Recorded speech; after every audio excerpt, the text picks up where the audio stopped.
صدیوں پرانی بات ہے،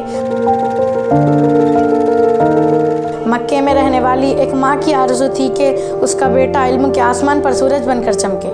7 سال کی عمر میں انہوں نے قرآن حفظ کیا اور مکے کے عالموں سے علم حاصل کیا۔ چھوٹی عمر میں حصول علم کے لیے ان کی ماں نے ایک قافلے کے ساتھ انہیں مدینہ بھیج دیا۔ آپ علم حاصل کرتے رہے، مدینہ، بغداد اور دوسرے شہروں کے اہل علم سے علم حاصل کیے۔ برسوں کے بعد اپنی ماں کے پاس جا رہے تھے۔ یہ امام شافعی تھے۔ راستے میں مدینہ آتا تھا، وہاں اپنے استاد امام مالک سے ملے۔ جب امام مالک کے پاس بہت دولت تھی، آپ پریشان ہو گئے۔ امام مالک نے کہا، یہ اللہ کی عطا ہے، میری زندگی اس دولت کے باوجود بھی سادہ زندگی ہے، تمہیں اس میں سے جو کچھ چاہیے لے لو۔ امام شافعی جو چاہتے تھے لے لیے اور مدینہ واپس لوٹے۔ اب آپ کے پاس 2 قیمتی گھوڑے، درہم و دینار تھے۔ آپ مدینہ پہنچے، وہاں کے لوگوں نے جوش سے ان کا استقبال کیا۔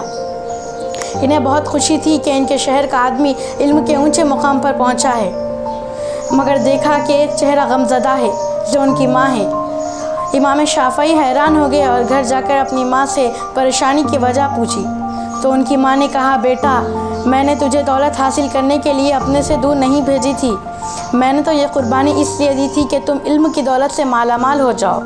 تو امام شافعی نے کہا، امی، میں نے اپنا وقت دولت حاصل کرنے میں نہیں لگایا، میں نے تو اپنا وقت صرف علم ہی حاصل کیا، یہ تو مجھے آتے آتے تحفے میں ملا۔